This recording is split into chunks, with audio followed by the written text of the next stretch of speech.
Hello. Hey, what's up? All right, so we started. Once again, I hate intros. Um, it's the most just yeah, Let's it's have so Beth do weird. it. Beth, welcome. How you Yeah. doing? Thank you. Thank you. So Beth, you used to be Johnny's therapist, I believe. Well, let's put it this way. I was what we call a baby therapist at the time. I was in my grad school and I was doing my practicum at Daryl Strawberry. I was not Johnny's direct therapist. There was another one that was there.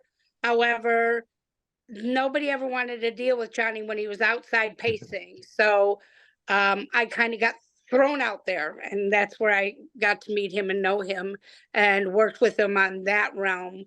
It wasn't so much typical sessions, it was more of sitting out in the smoking table and walking him through everything and just letting him feel like he was heard and letting him express what was bothering him or getting it out on him. So it was more of a casual session, so to speak.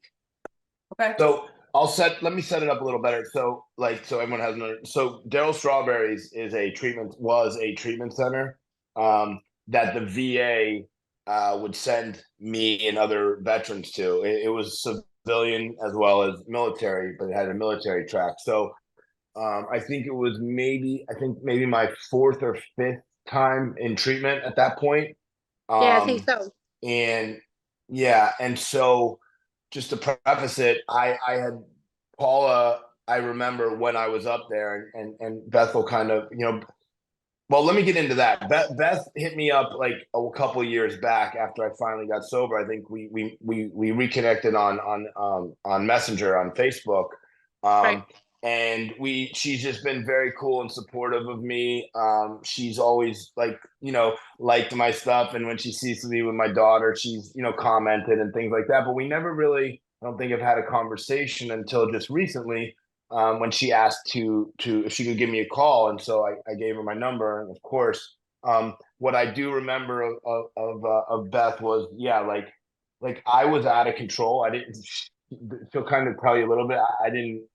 It's kind of weird. It's like a whole other world to me to hear what she's gonna say, but like the reason I wanted to have her on is because it really kind of like highlights the mindset of guys like myself when we're in active addiction, when we're have no understanding of what's going on in our mind when we get out of the military. Those of us that have been to combat, and so it's a real good look into that, I think, when as we get into this conversation. But what I do remember of Beth is that she was always like, I didn't trust anybody, and she was always No. someone that was very you could tell, like, Jen, we talk about authenticity all the time, right? Like, that was same back then, you know what I mean? Even though I was like out of my mind and everything, I could still tell when people were authentic. In fact, probably even more when people were real or fake. Your senses are on high alert for that type of shit when you're coming off the streets and homeless. You're looking for, or in combat, you're looking for the enemy. You're looking for people that are trying to take advantage of you. People are doing this, and so I was willing to hear her out. Whereas a lot of people, I wasn't really willing to hear out, or at the very least I wasn't willing to go off on her. You know what I mean? Like, at the very least, I respected her and the way she approached me enough to not treat her like shit. Yeah. And so yeah, so fast forward to kind of, this is how this came about. I was like, maybe, man, you need to come on the podcast and tell that story, and just kind of, she works with veterans now. She's been working with veterans since that happened in 2016. So we're 8 years removed from that. And so I think she has a very good understanding about like the mental health aspect that Jen likes to talk about, being PTSD and things like that, as well as like substance abuse. So there we Yeah. go. Most definitely. Most definitely. All right. So you said, first of all, that nobody really wanted to work with Johnny. Why was that? Well, let me kind of lay it out like I did for Johnny, because I know he probably didn't remember a lot of it. And like I said, I was a baby therapist. I was still in school, still doing my practicum. There was two other therapists there. And when Johnny came, we had a couple soldiers there. I think the villa fit about 20 soldiers at the time. So there was quite a few there already. And when Johnny came, he had a different persona about him. and he was very angry, very, very angry. And at one point in time, and we're not sure how it happened, or I just might not remember, he decided that he was going after a lady that was a veteran on the other side. She was with the females in the civilian side. And so it started him going through his thought process and everything. So the first time that he started literally pacing the parking lot in front of the villa, the Daryl Strawberry was in the office and he said, "Hey Beth, go out and go talk to Johnny." I looked at him. I said, "What about one of his other therapists?" And like, they are better than me. I don't know what the hell I'm doing. I'm still learning. He's pacing. Do you see the size of that man? And Daryl's laughing at me. I said, "Daryl, that man could kill me more ways than I could even imagine. That's a Marine out there who's done things I've heard about that scare the shit out of me." And he's like, "Beth, get your ass out there." So everything inside me was literally going, what the hell am I going to do? How am I going to talk to this man? He's pacing like a rabid dog out there. And in my mind, it just kept clicking and clicking. Now, mind you, I had quit smoking for 3 years prior to this. So I thought, well, they're out at the picnic tables. There was like 4 or 5 picnic tables bunched together. They never sat at them. They sat on them. That was their zone. And so I thought, you know what? That's how I can approach him, and maybe he'll talk to me like this. So as I was walking by another soldier, I said, "Give me a cigarette." He goes, "You quit smoking. I'm not giving you one. Give me a damn cigarette right now." And I also had to calm my own nerves. So I took a drag off the cigarette and I walked out there and I said, "Hey, what's going on?" And Johnny looks over at me, goes, "Nothing." I said, "Oh, okay. All right." And I took another drag and I said, "You want to smoke?" And he's like, "Yeah, yeah, I'll take a smoke." "Oh, here." And he took it and he started calming down a little bit. And then I said, "Hey, let's go sit down." And he looked at me and I said, "Let's just go sit and talk." So we did. We propped up on the table and that became, and the more I got to know him, the less fear I had being a baby therapist and unsure of myself, I think is more what it was I was unsure. How can I really help this man? You know? And as I heard his story and he was telling me things about his life, the more I sat with him, the more it solidified to me that I was going to become an addiction therapist. I was going to become a trauma therapist. That's where I specialize in. And I really loved working with the vets. I have done other areas, but that's where I really thrive at. That's where it becomes. And Johnny was always the one that solidified that for me. He made me see that I've been being trained since I was 2 years old to be with addictions. And funny enough, one of my biggest regrets in life was when I just out of high school, I didn't sign the papers to become a Marine. And here's this Marine in front of me that I was inspired by, just hearing his stories and hearing the pain and everything. But I heard a lot of good things too. It's not just all evil and hurtful and numbing out. There's so much more to it than that. They have a story, they have a journey. So every time he started getting angry, I got sent out there. There was no two qualms about it. Beth, go. Beth, go. And you never tell Dara Strawberry no or Doc no. Ever. You never say that. So me and him really got to know each other. And sadly enough, when he left, things went the other way. But during that time, I worked with him on a more one-on-one basis of just chatting and going through it. I used to do a lot of groups there. They had like 75 people or more. So every weekend I was doing 3 or 4 groups of 75. And one of them, this is how much, and Johnny doesn't even know this, I'm sure he doesn't remember, but I had done an art project with the soldiers and civilians. And what I did, if you can see this, is I painted boots. And the guys were all mad at me because I couldn't find big boots. So these were little tiny boots. They were cheap at the Goodwill. I painted them white and then I had them decorate it. What it was to walk a mile in your shoe. And this is actually Johnny's.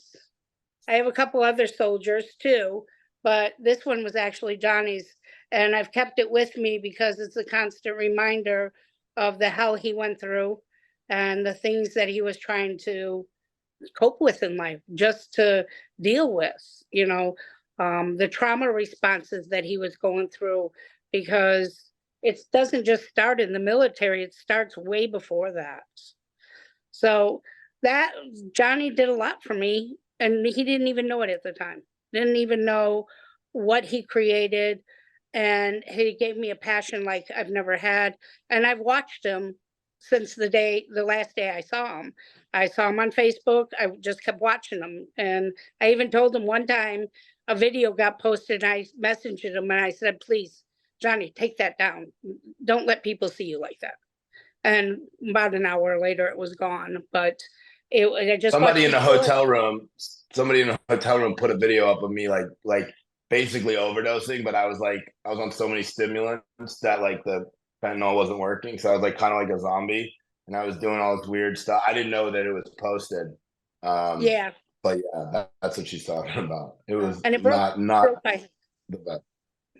yeah, and it broke my heart to see it, because the man that left me had some encouragement. And I was hoping, because one of the things that I did forget to tell you that really struck it for me is when Johnny looked at me one day and he said, "What kind of man am I that my daughter was just born and I looked at her when she was born and went, eh? What kind of man am I that I was married to my childhood sweetheart, my high school sweetheart, and I don't even care anymore?" And that just broke everything inside me, because I knew inside him it was killing him.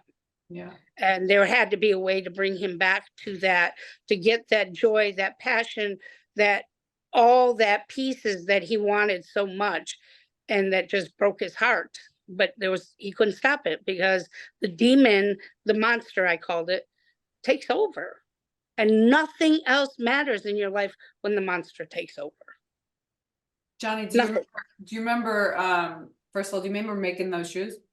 Decorating those shoes? No. No, I told her I don't. I mean, I'm sure I did, but What years was this that you guys intercepted? 2016. Actually, it was 2000. Let's see, Emilio It could went have to been prison. 17, maybe 17. No, it's earlier, honey. It was actually earlier. I was in grad school at Palm Beach Atlantic, and my own son, Emilio, was facing prison time, and he was in Orange County. And you were there right after they sentenced him to 4 years. So we're 2014, 2015. Okay, so you're still steady hard with addiction. You still had a couple years left of it. Oh yeah, I was not even close. Yeah. Yeah. So during this time, Beth, you meet Johnny. You didn't know you want to be in addiction. Is it No. counselor? I Specialist? thought I was going to work with kids. Okay. That's what I went in for. I was going to work with kids. I am now. Besides vets, I'm working with children now. But he changed all that. What was it specifically, or if you can have, if there are specifics? Specifically, why I changed what I was doing? Well, Yes. it was actually between Johnny and a group I had done with civilians and the soldiers. When you ask a child why you painted something red, and they answer you with, "Because I like red," I don't know what to do with that. I really don't know what to do with that. And you're just like trying to figure out what they don't even know what they're doing. So how am I going to figure out what they're doing, right?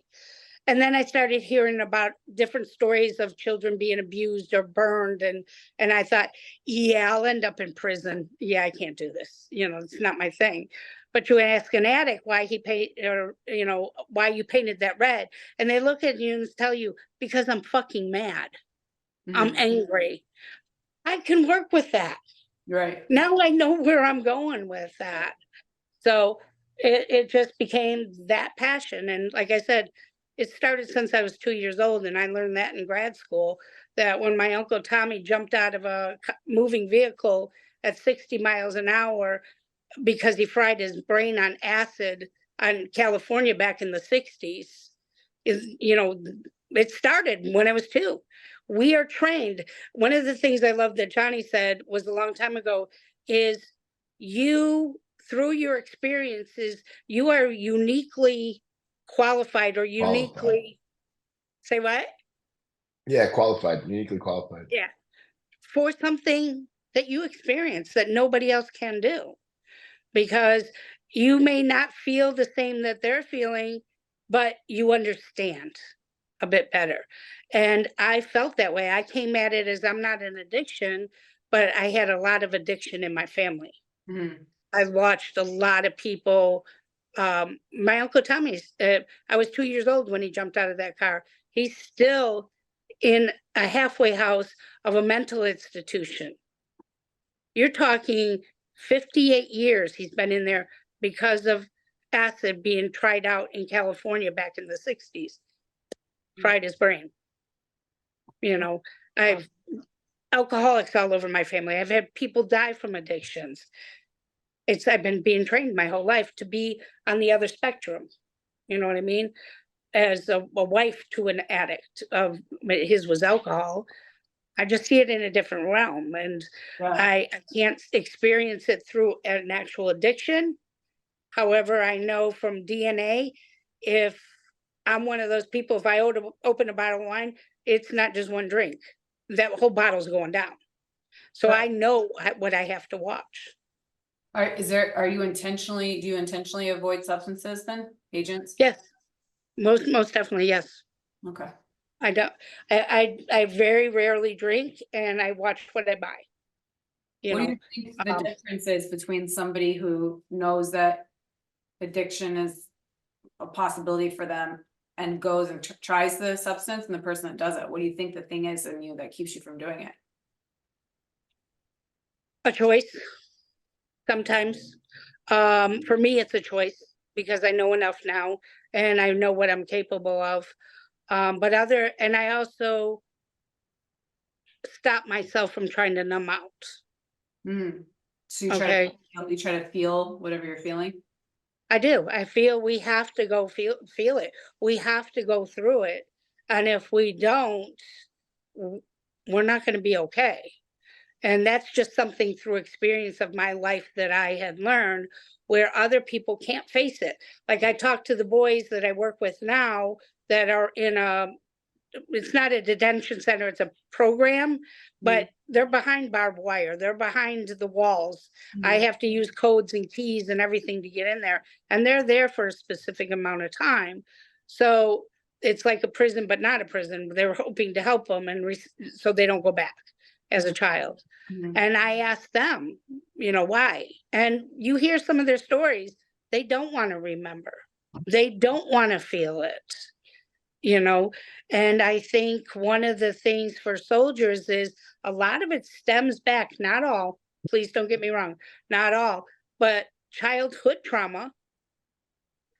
They join the military looking for that family aspect and that piece of it, sisters and brotherhood, you know what I mean? That's my sisters and brothers in arms.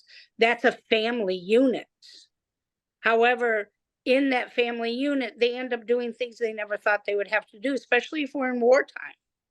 And now you're compounding the trauma and it becomes even more intense.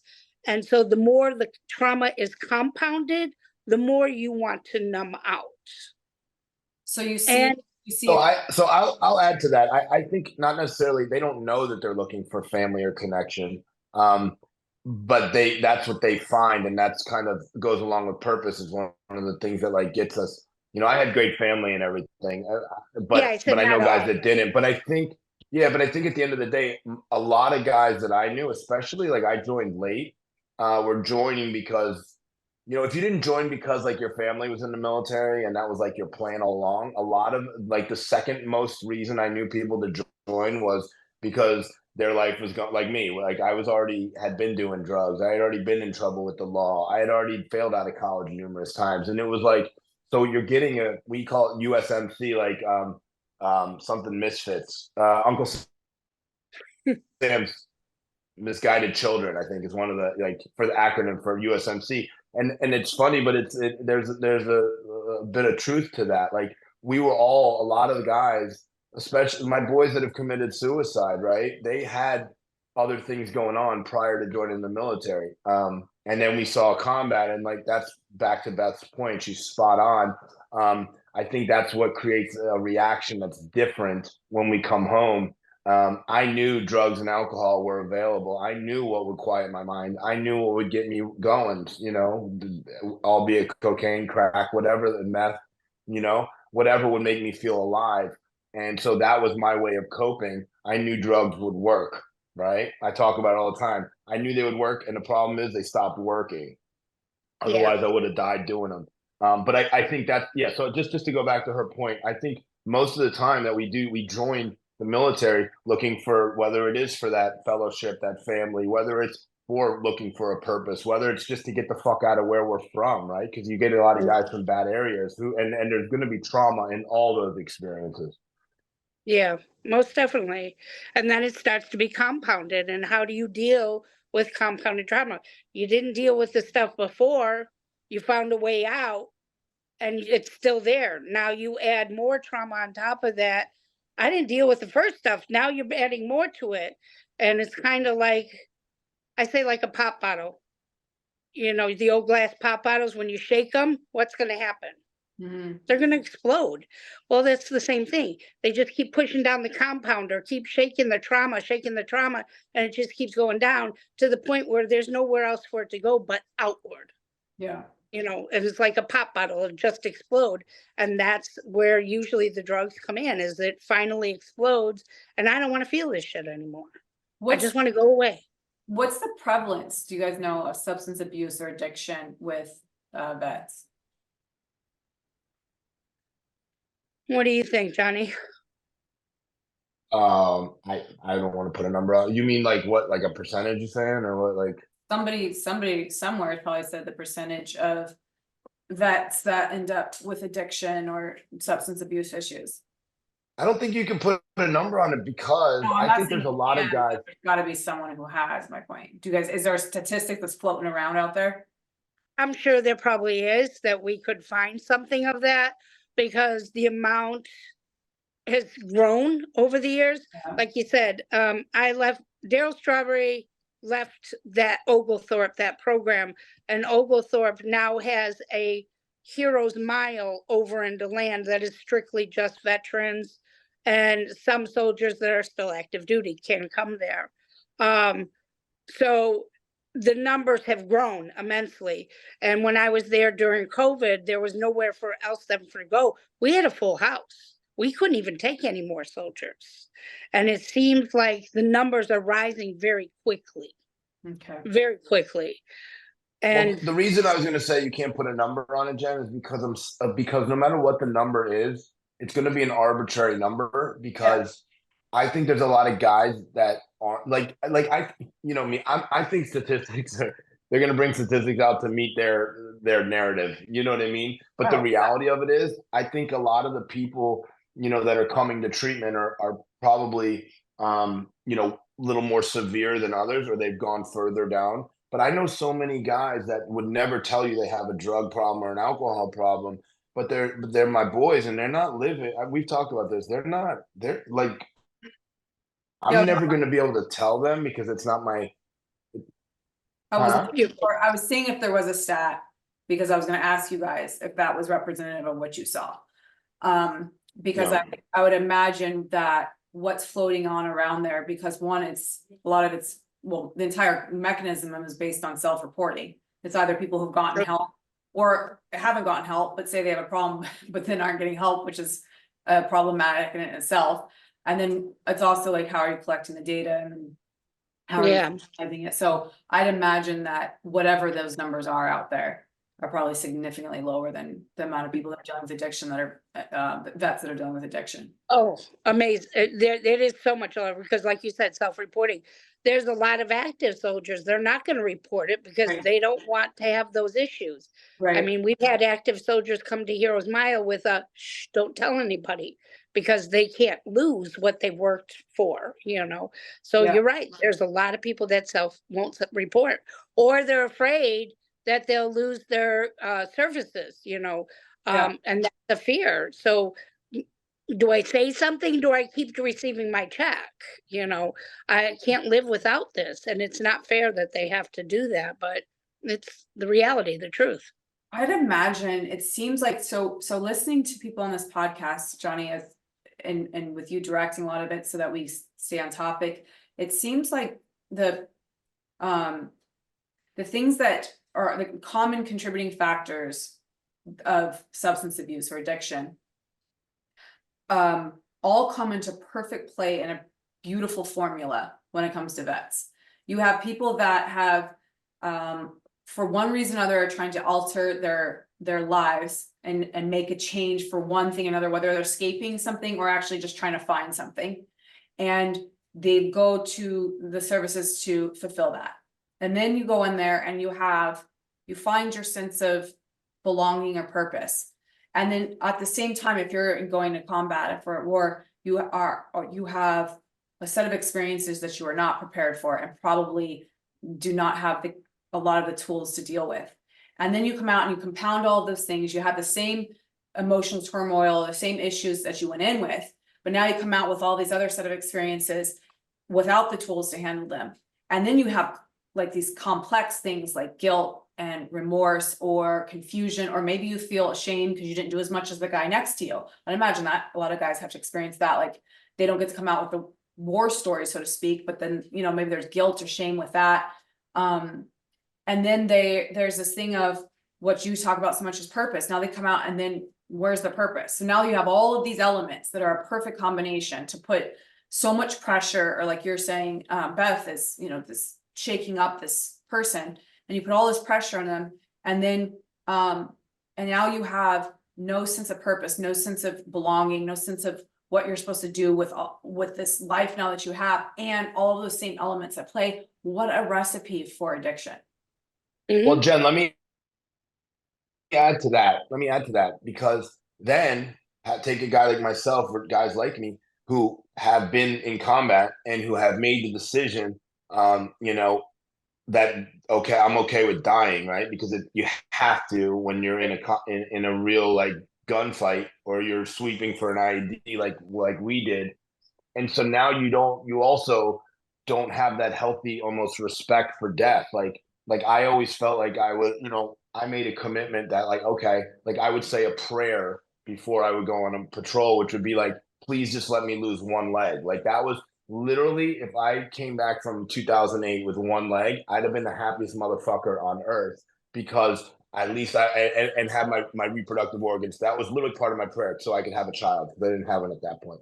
Those were like the two things I was asking God for. You know what I mean? So with that type of mentality, and then you bring us home with all the things you just talked about, and then you put me in an environment like as I'm trying to get high and everything, like that is like I don't give a shit. Like I'm in the street and I don't give like, dude, you pull a gun, like you better kill me. And also, I don't give a fuck if I die, because I came to terms with it 6 years ago in Afghanistan. Yeah.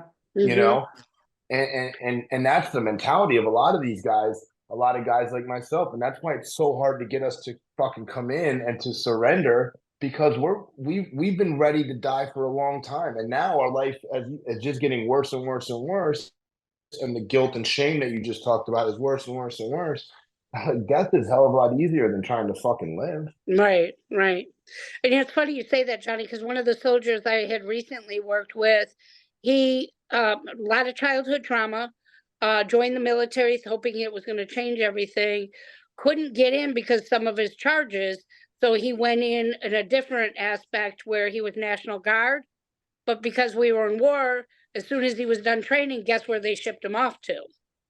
Right? Immediately over into Afghanistan. He did come back with a missing leg. And felt the same way you said, you know. However, no matter what he did, he couldn't find his purpose. He even traveled with a monk to learn Buddhism, and he was on the verge of become a Buddhist priest, so to speak. However, even with that, he still couldn't find his purpose, even though that was like the most gratifying thing for him. But he couldn't get past the childhood drama now missing his leg, you know, he was in my program at Heroes Mile for almost a year, and they were building him a house. His house was actually, he called me and said, my house is done. I'm picking the furniture. The next day, the case manager came to get him to pick out the appliances because he was moving in that week. The house was done, and found him laying in his apartment with a needle in his arm, and he was gone. Oh, man. You know, and he was one of those guys. He actually, I don't even know where I have it, but he had found over at Heroes Mile, walking up and down the roads, a lot of farm hunting going on. He had found the tip to the bullet, you know, the bronze piece or brass piece, whatever, copper, and he brought it back and told me and gave it to me. He said, I don't know why I found this. I don't know why it struck my attention. Everybody walked right over it, and I saw it in this gravel. And he said, as soon as I picked it up, I thought of you, and I wanted to bring it to you because you can take something so dangerous and so ugly and turn it into something beautiful, that I want you to hold us on to remember the fact that this can change. So what the point I'm making with that is, here's this man that thought he found everything, but was still so struggling that even with everything coming to him, he couldn't push through. And it was devastating to watch him to go through that. When Johnny said that, It's it's heartbreaking. funny. Yeah, it's heartbreaking. But he said the same thing as Johnny. He said that he thought, this is what I want. And he said, I hope I don't die. Maybe I'll just lose a leg. And yeah, he did. You know, but he was going to walk across America. That was his dream. He was going to walk across America to raise money to build a home for veterans, so that when they come out of programs at transition home, that they could unite as brothers or sisters again. That was his dream, but he never made it. How, I mean, so it sounds like there's a. How, did you have contact with his family or anybody? By the way, His dad, that's the only, and that was after his death. And that's the only time I really ever talked to his dad. Was after that. He was up in the Panhandle somewhere. EJ was his name. But they said they weren't surprised. They didn't think he'd go that way. They thought it would be another way, but you know, they thought he was finally clean of the drugs, but he only lasted, I think, 6 months. Johnny, I'm sure you have heard a lot of stories like that. Yeah, you know, yeah, I'm still numb to it. Like, it doesn't even affect, like, okay, yeah, makes sense. Sounds about right. You know what I mean? Some people are, yeah, like, I'm callous to it. I'm numb. That's exactly how it happens, right? Like, if drugs, I mean, how many times did they find me with a needle in my arm? Half a dozen at least. You know what I mean? Dead.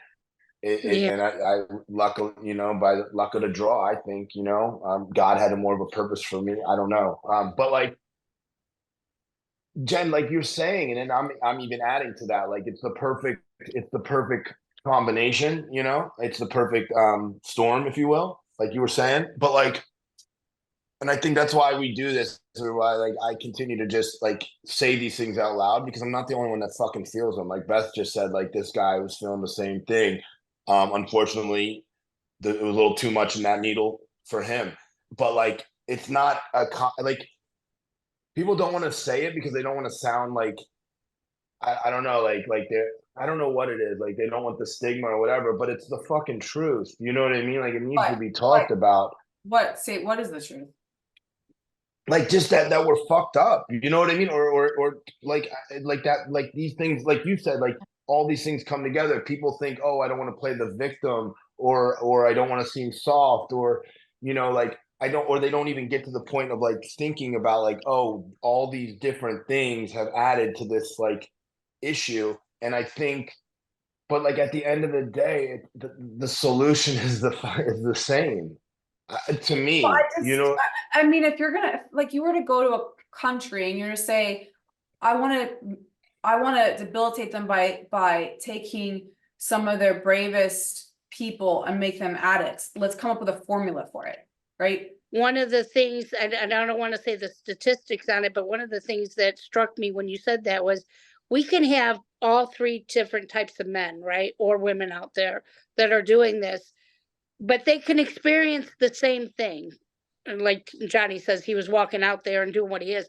Three of you could have been experiencing the same exact thing, the exact same moment, but all three are going to come out different depending on what they experienced prior to.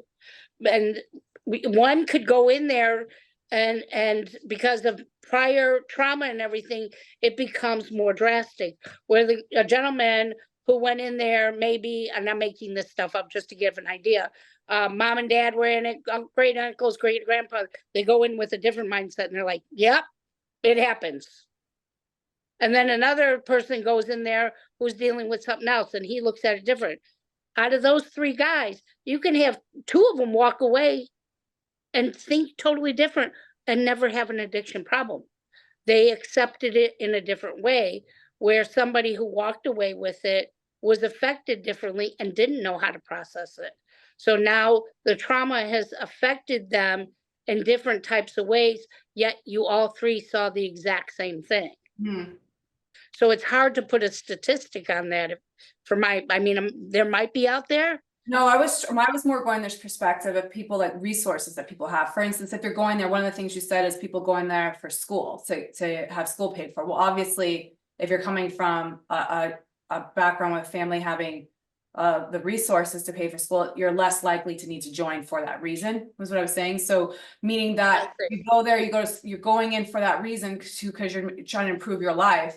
And then you go and you're exposed to all of these things without given the tools and the time and the formidable parts of your life. You're in there you're by definition there as still a child, basically. You're young, Yeah. You're forming, and you're growing up when in this force, and where other people are just in college, like still partying, and they're not doing that. And so you're exposed to all of this without having that time to develop the tools to deal with it. And so that's another way. Like, see, you could come from a perfectly good family and have none of those problems, no prior things that you're running away from or to, and just using this as a great resource. But we're just so young when these guys are going over there and being exposed to all this, that also you're exposed to things sort of quote unquote prematurely. You haven't developed those tools. So now you come back, you have all of this going on up here and here, and now you're lacking the purpose and you don't have those tools. So it's like, it just seems like a really good way to manufacture a state of being in which people don't want to feel. And Johnny, the one thing that we all talked about last episode was that the one thing that everyone has in common that has an addiction is that you want to change the way you feel. And so coming back from that, who wouldn't want to change that feeling? A lot of people.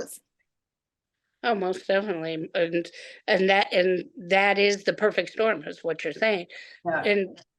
And I guess for me, the hardest part with what you said is exactly that. We're taking boys who are now considered men because they're 18 years old. Right.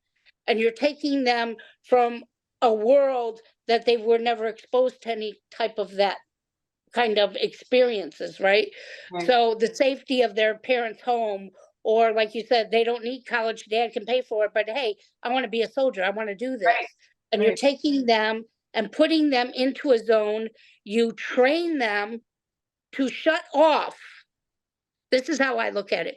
You go through 45 days of combat to learn to shut that off, those feelings off, because how are you going to stare at a man and shoot him in the face? Right. Or, and I'm just saying that's not all it, but come on, that's what we're doing. Well, you're sending them over to kill. Capacity to do that. Yeah, not everyone does it, but you're training for the capacity to do that. And I'm sure Johnny can talk to this, but shut off your emotions, shut off your feelings, shut off everything, so I can send you in there to do what's your job that you need to do. Now they exposed to all that they never thought they would see in their lifetime. And some of the stories, I don't know if Johnny remembers the guy that most of his body parts were half there because of mortars and everything. He was there when Johnny was there, and the stories that he had told me were like that. I never thought that would happen. I wasn't told. I didn't realize whatever. And so now they're all done. Thank you for your service. Bye-bye.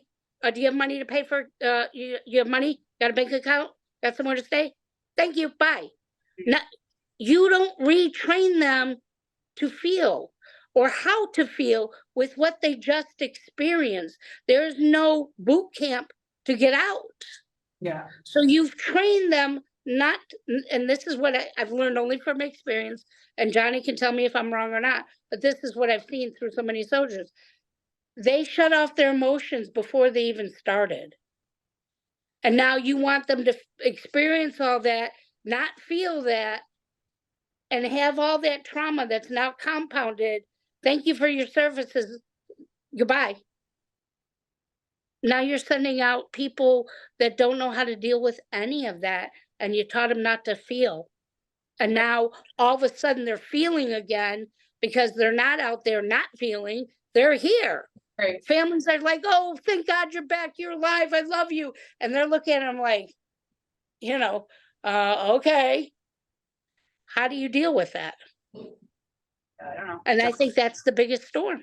How do you when you come back? Do you just pretend like nothing happened? What did you do? So I learned not to feel.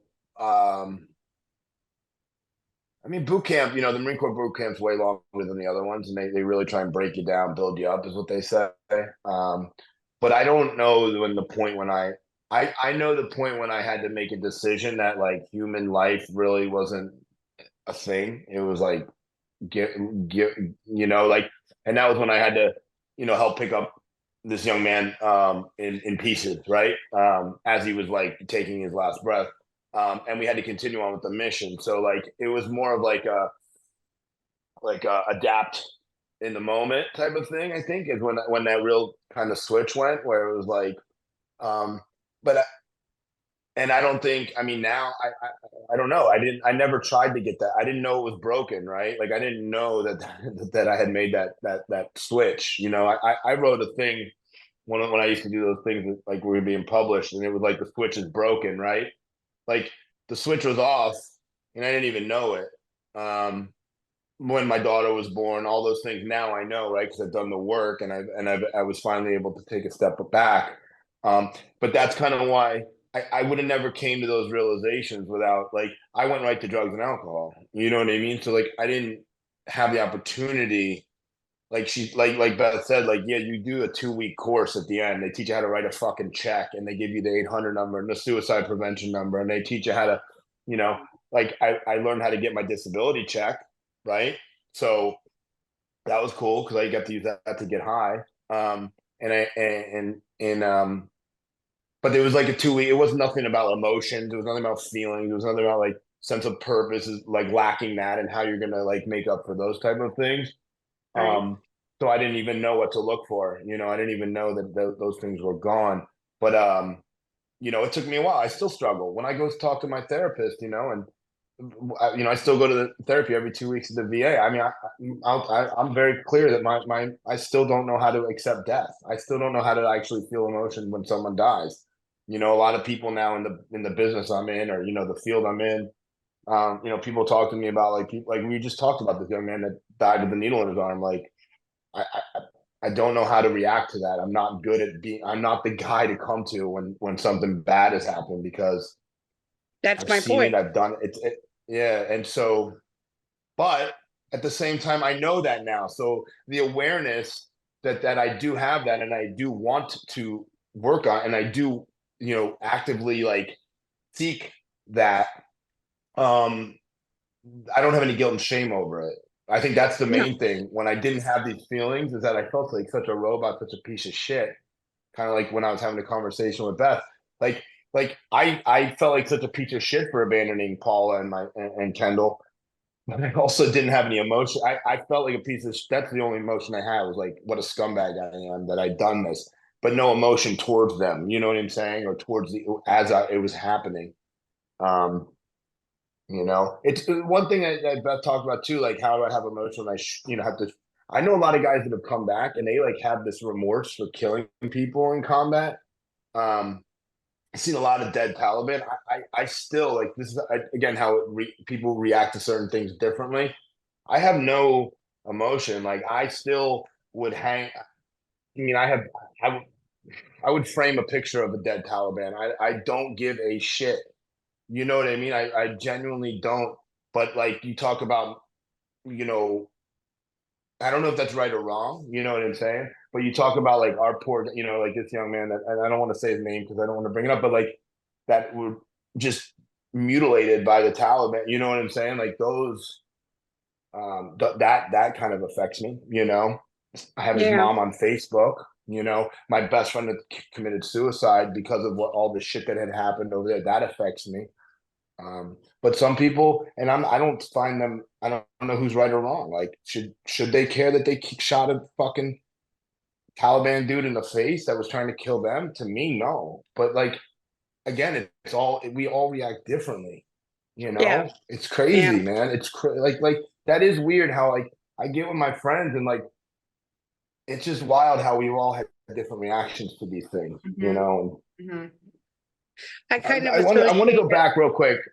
I wanted to go back to like as far as that's concerned, like and I will never mention names of people like this, but like my friend who has kids and he's got a secure job, and it's just crazy to me that like I know he still struggles. You know, he drinks a lot and he's able to you know, he has a great, you know, great job, great dad, great, but I know that he struggles and we've had these conversations and it almost breaks my heart, but I'm also like so grateful that I had to go through what I went through. Like hopefully he'll never have to be that low, but he's still struggling with the same things that I was. Um, but he's never probably going to address them because he Yeah, hasn't, you know what I mean? Mm. he hasn't met Does that that. make sense? One of the one Yeah, of the things I want to ask you, Johnny, real quick, because this is how I associate it. I've been told by many soldiers that their soul is not within them anymore. Their soul is standing next to them. Have you ever heard any soldiers say that to you? No, but I know that I thought I was the ghost of Christmas past when I would be talking about my life. Yeah, That sounds kind of the same. Like I was flying next to the, you know, over my life, and there was a no connection between me. It was like I was watching myself in a movie, or like the past experiences were like a movie. yeah. So I don't know if that's like a separation. I can I tell you right yeah, now, my it soul is. is dead in my heart right now. See, and that's what I'm talking about. I can't tell you how many times I've heard that. I kind of associate it with, I know this sounds strange, but come on, think about it. What is a vampire? He disconnects from his humanity. So he can do what he does. He doesn't have to feel his emotions. He can hang the picture of the Taliban on the wall or the guy that he ripped his head off with. No big deal. It doesn't bother me. And that associates with your humanity's gone because your soul stepped out of you and it's next to you and you haven't brought it back to you because for whatever reason, and hopefully, we everybody keeps work on it. But like EJ used to tell me, my soul sits next to me and he says, when you finally get it together, I'll come back. And that just is is a that, huge piece. Beth, do you see that? Because one of your things you said earlier is that we have to fully feel, or I forget what you said, but you said it's not good. Basically, we don't fully. Right. You So have to feel those emotions. We are all good about feeling joy, love, and excitement, right? We Mhm, like those emotions. mhm. That's okay. But we and for soldiers and civilians, but more for soldiers, we cut those other pieces off. You know what I mean? You're not supposed to feel anger. Anger is the secondary emotion to fear. So when everybody gets angry, it's because they're fearful. They're afraid. And this is how they protect themselves. Those endorphins and that adrenaline rush and the dopamine that gets dumped in you, like Johnny says, when they come back, they don't know what the passion is. All that is missing. And they're constantly living in a dumping syndrome of the dopamine and the serotonin. You are constantly in fight or flight mode. Mm. It never stops. So how do you deal with life when you're constantly on the edge and it never stops? And the only excitement thing that could fill that is now taken away from you. Mhm. You're not over there fighting anymore. So jumping out of an airplane or jumping off of a cliff is not enough. So drugs do it. It gives you another realm that fixes that fix. Mhm.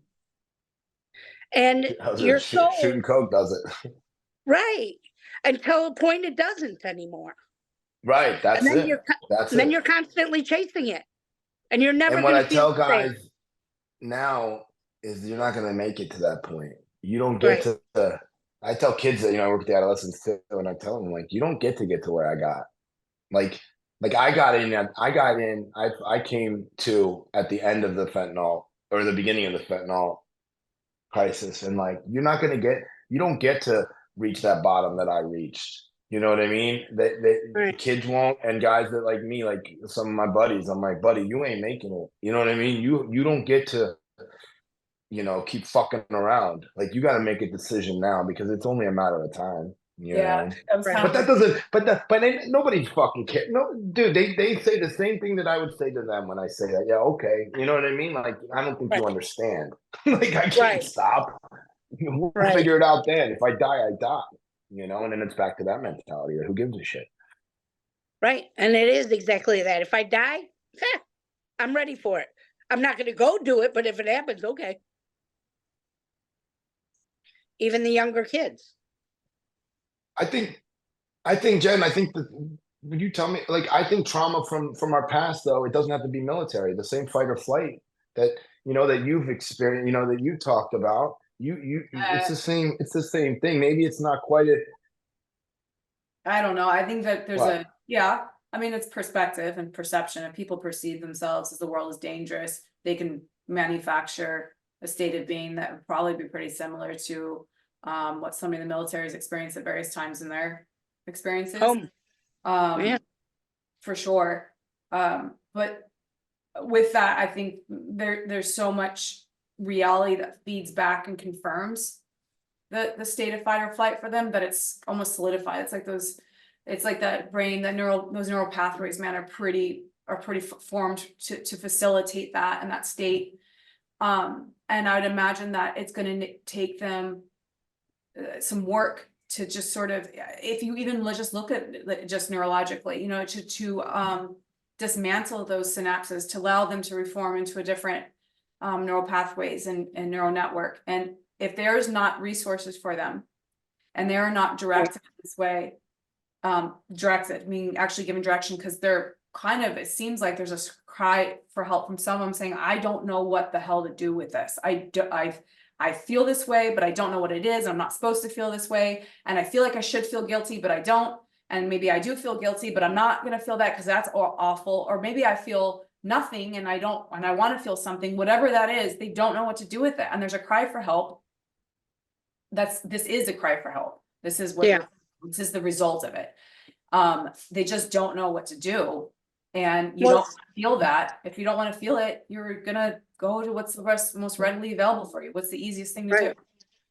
And those neural pathways you're talking about become so ingrained and so deep. How do you shut those off?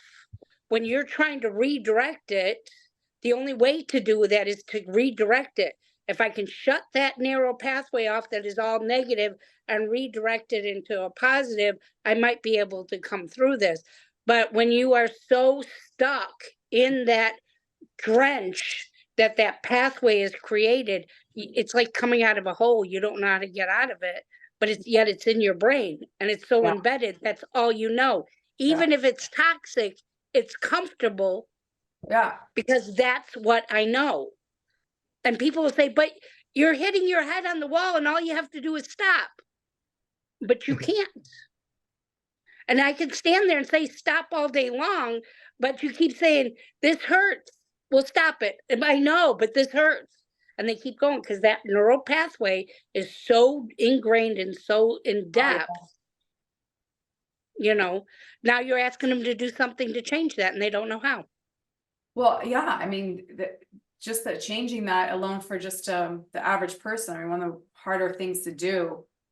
Mm-hmm. Simple, but maybe not easy. some concept of it simple, I should say, but the actually carrying it through is to rewire, right? Is Yeah. to change that networking and like neural pruning and using things, getting rid of things that you don't need anymore, don't use anymore. And the Right. thing is like you live in that feedback loop too. So if you feel the world is this way, you kind of experience that. You kind of live in this feedback loop where it's going to continue to keep those connections, and you're going to need something that actually changes them, which is they know there's different ways to do that. But if they don't have access to it, or they don't know it exists, and there's not funding for them to have access to it, then I just don't even know what's supposed to happen. I mean, does everybody, Well- Johnny, when you guys come back, I'm sorry, go ahead, Beth. No, I was gonna say it's more than just that. They have to want to change. Like the boys tell me all the time, these younger guys, and that's how I'm learning what some of the soldiers were saying and some of the civilians were saying, because here's a child who's telling me, I don't know how to change. I don't want to change. That's scary. That's uncomfortable. You have to get comfortable being uncomfortable, but how do you get them to get to that point? Because it's too scary to even do. So if they're not going to make the choice to do it, no matter what we say, we can't give them those tools. We can't give them how to prune it, how to change it, how to do any of that, because they're too afraid to change. So it's a fear of change. You think is at the source of a lot of it? Stuck? Most definitely. Johnny, It's a lack of another. It's a lack of solution. It's a lack of there being another way. But what if you're Like, given there's those no- ways? Yeah, but you have to believe it. Well, I'm that's with what you I'm on the saying. willingness. but that's Yeah, it. it's hope. You gotta. It's why I scream this shit. It's like it's not comfortable for me to talk about dead bodies or because trust me, some people will hear that and think like I'm grandstanding or I'm like like trying to tell war stories or sound like a badass or something. And Right. that's why a lot of veterans will stay shut, especially like my Marine boys. Like they don't talk about it, and I'm like, well, I don't give a fuck what you think. You know what I mean? Like at the end of the day, like this shit needs to be talked about because I think that just like. And we talked about this depth and weight, like like a kid that's been molested as a child. Like I can't tell them how to feel, bro. Like you got to hear from someone that's been through it and that's come out the other side. Jen, when we were talking about steps and like writing in a 4-step about resentments and how do you do that with someone, you hear someone else that's been through it tell you that they've gotten through it, and I think that's where the willingness comes from, the hope. Like that's why I talk so much about hope. Like if I don't think if I don't know if I don't see it with my own, like if I didn't know that this could work, like 12-step recovery or like whatever, like I wouldn't have fucking done it. You know Right. what I mean? I wouldn't have done it. I have Because a it's easier to question. just put a needle in my fucking arm. Right. On that subject, Johnny, I have a question that just popped in my head. You're So, right. You're right. The hope thing is probably paramount, right? If you don't think, Paramount. Yep. if you don't think that there's a way and you don't have any hope that there is one, well, why would you try anything? And that probably, to your point, Beth, creates a state of fear that they're not even aware of that exists within them. That's precipitating the anger too, that Johnny felt, was that if you don't have hope and you don't think there's another way, what a scary place to be that you also don't want to feel. But I wanted to say something to this, Johnny. You were saying if you didn't know if this didn't work for you, if you didn't know this would work for you, if you didn't know about this, you don't know what you would do. So I think I've met a lot of people over the years that feel like this isn't going to work for them. They're particularly unusual. They're different.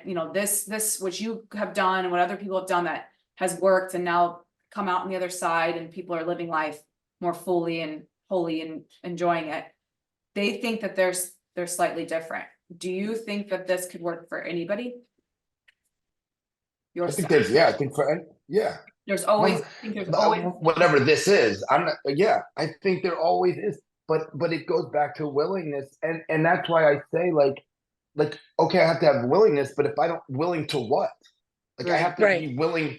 There has to be something that I'm like. If there has to be an A and a B option. If there's only A, if I don't know there's a B, how can I be willing to go to B?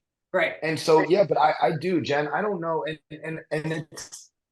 Do I think everyone will get it? No, of course not. But I think at the end of the day, like, yeah, like the people, like I thought I was unique, right? Like you thought you were unique. Jen and I have known each other. I don't know if you've heard a lot of our pods, but like we've gone down the AA rabbit hole of like trying to get her to meetings and, you know, and like talking about like for years we have, because we know each other for a long time. And Yeah. then now here she is, right? And here I Right. am. But I think I forget what my point was, is like, we all think we're unique to a certain extent. Yeah. It's just that we finally get sick and tired of being sick and tired, like they say, Right. or the drugs stop working, or it just something has to happen. Jen, like we talked about, it's what call it a spiritual experience, a psychic change. Something has to intercede where, okay, I'm willing to try that. And Yeah. there's the option. That's why I think we need to be so loud about this, to know that there is Yeah. an option. Okay, it's not for you today, but maybe tomorrow you'll be ready. Right. We're here. You know what I mean? We're here. And, Yeah, and you got to find that person's niche. One of the things I love about what you said, and I use with my children, with the teenagers, because they're under 18, 12 steps is not just NA and it's not AA. 12 steps is a way of life. Hmm. Because think No, about that's this. You could put anything in there. Hi, my name is Beth. I'm a foodie. I love to eat and I can't stop, to the point. Hi, my name is Beth. I have an addiction to sex. Hi, my name is Beth. I have depression. I don't care what you put in there. You can take that 12 step and work it towards changing your life. And people struggle, well, what's my higher being? I don't care if the doorknob is your higher being. It's about what you do for yourself inside there, and look at it as, and acknowledge it. This is what I struggle with, and it doesn't matter what it is. Mhm. You can utilize it and change it, because that will give you the hope. That will It's give not you the 12 purpose. steps. At the end of the day, it's the principles behind the 12 steps that you have to Yes, work. yes, And that's what we yeah, talk about. So, and that's what I tell Jen, like Jen never worked the 12 steps, but she's worked the principles. Yeah. Like on okay, here, she's practicing brotherly love through her help. No, but I'm agreeing with you. Like she talks about resentment on, like, I'm just using Jen because obviously Yeah. she's right here. But like, if you live by these principles, the 12 steps is a way to live by the principles, and the principles is how we find, you know, God or a power greater than ourselves, and Yeah. how we are able to immerse ourselves in not our will, but the will of something greater than us. And Yeah. it's through mhm, those principles, and the steps is how you find that. And that's why, right, yeah, you're absolutely right. You know, people look at it as a cultish thing because it's right there behind, and it's like, you know, you go into this church, which first of all has nothing to do with the fucking church. We just rented the room from the church, and it's a great right, gathering area. But right. anyway, I go down these rabbit holes almost every episode. No, but like it's true. And at the root, but at the root of it is the 12 steps, or the principles behind it are they're giving you tools to deal with how you feel. Because at the root of what I bless you, at the root of what I'm sorry, at the root of what I was running from, was I was trying to change the way I felt, right? I just always want to change the way I feel. I don't want to feel as much, or I want to feel something slightly different. And then you kind of know that you're running away from it. If you have any self-awareness, you know that you're kind of trying to get away from something, and that makes you feel awful. You just feel weak. You feel like why can't I be like this person? Why does this feel particularly harder on me? Or why, what is wrong with me? And then that kind of self-talk, by the way, is a good way to drink some more. And you But just worked the 10th step. You just worked the 10th step. which is Awareness. To personal Awareness. inventory of yourself, and when you're wrong, promptly admitted it. I know something's going on inside of me. I'm going to pause. I'm going to go ahead and do right. yeah, You just worked the 10th step. You took yeah, personal inventory. The self Yeah. awareness was there, and then you act on it. okay.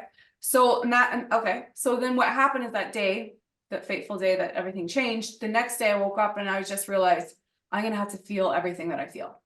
I'm Yes. just gonna have to feel it. And when that's when it gets painful, because everything that you have been trying to not feel for, that you didn't realize that you incrementally did. You started with, I'm not talking about everyone, people get mad thinking I'm calling everyone alcoholic drinks. I'm just saying people, it starts for me, it just started with social lubrication, and it started with just making this a little bit easier, or unwinding at the end of the day. And really what I was doing is just changing the way I felt, right? And then that I didn't know what to do with the next feeling, or then it got a little bit harder to deal with the feeling because I had this agent that always kind of served its purpose for me, and I didn't have a solution. So now I get sober, and now everything that I've been feeling just came on, like, it just felt like the world was on top of my chest. And then that is when it was just like, I can't feel like this, and I can't feel like this for the rest of my life. Part of the reason why I drank, maybe it helped me stay alive at some points because I just felt so much. But to realize that you're gonna have to feel everything, and being hyper aware of what that was that I was feeling. Like when I would have an emotion come up, I'm like, oh, I really want to drink, I really want to smoke, I want to do this. And I immediately think, what am I trying to not feel right now? What is it that I'm trying to not feel? And as soon as I could identify that and realize that there was no other way but that's just to feel it, or to find a healthy mechanism to channel Cope with it. it. Yeah, because like emotions really are like one of the best ways, I still think, is if you can move your body, and you still have it, if you can move your body in any way, it helps you. Emotions move, that's emotions, they want to move through you, that is one way. And so anyway, just I'm tangential right now, but the source of all this was that you got to feel. And I Yes. think what I've learned from listening to Johnny and everybody talking about the steps is that each one of them is just a tool and a principle that has such an element of such a fundamental truth to it, of how to cope with the reality and the human condition that we feel as we deal with reality. And it's just those principles behind that allow you to do that. And they're just tightly and neatly packed in an order that makes sense. Yeah. Yeah. No, and you're definitely right, but that's the power of it. And that's what, there's so many other tools, like the power of now, if you've ever experienced that. That's being present with yourself right here, right now. Nothing else matters. I have to be present with myself now. I have to be in the power. And then there's the 4 agreements of you have to be impeccable with yourself. You have to not take things personally. And there's so many steps to it, but it helps you with dealing with that emotion right here, right now. Yeah. And when I get through it, I found out it wasn't as bad as I thought it was going to be. Or how much of it you manufacture yourself. What is really, when you think about how much of life is relatively neutral or objectively neutral, like for instance, maybe not, well, yeah, we could say neutral. For instance, we just talked about how you have 3 people all experience the same thing and have wildly different takeaways from it. Right. So are each of them is the reality not real? No. It shows you that it's how much our brain adds on to this event, how much the perspective and the interpretation that we put, that layer of interpretation, the narrative we add to it, causes such a great deal of our suffering. And when you can start seeing yourself in the reaction that you're having, and the lens, the colored lens that you're viewing that world on, and how much that dictates how we feel, it allows you to sort of separate yourself from a little bit and start to see things. Hence why I said the solution is the same. Yeah. Like just what you said, the solution is the same. It's all the way that we are, like I don't need to reiterate, you said it perfectly. And that's why the solution is the same. It may be more severe for some, it may be different for some, but the solution is the same. And it's to see things for what they are and see where are we now, Exactly. in the present moment. Yeah. All right. That's a great way to end it. Beth, thank you. Unless Jen, you had something else. No, I'm good. Thank you. Beth, thank you so much. We plan on doing this for a while. Love to have you back on. Your perspective, especially as we move into some of or when we talk about the military stuff, which is a big piece of this, and the mental health side, because it goes hand in hand as we talk about. But thank you so much for everything. I'm glad you came on. It means a lot to me, and let's stay in touch. Yeah, I'm very honored, and I'm very proud of all the work that I've done, but I'm very honored because you were the one that really, I know you don't understand it, but you were the one that really pushed this for me and made me realize, yep, this is what I want to do. So I thank you for that. And Beth, are you glad that you're doing it now? Say what? Are you glad? Sorry, are you glad that you're doing this now? Are you glad that this? I don't want to do anything different. I don't want to do anything different. I want to learn more. And as I tell, like Johnny did it for me, and I even tell the boys, I can read all the books in the world, but sitting with those boys and hearing their experiences and what they actually feel, there's no book that can tell you that. And there's nothing more then I love to go to work every day. I love to be a part of that. I love to see it. Even when it breaks my heart and it goes the wrong way, I'm still doing it because maybe I planted that seed and maybe 10 years from now it might germinate, and that's okay. But I wouldn't want to do anything different. Never. Well, thank you for all of your energy you're putting into this, to helping people. And Johnny, look at how you being willing to at least just talk to somebody back then, even though you weren't ready to sober up, right? But you just were willing to just talk just a little bit. You altered the trajectory of Beth's life, and everybody she's impacted, everybody she's impacted since then. All right. Thanks, Jen. I got it.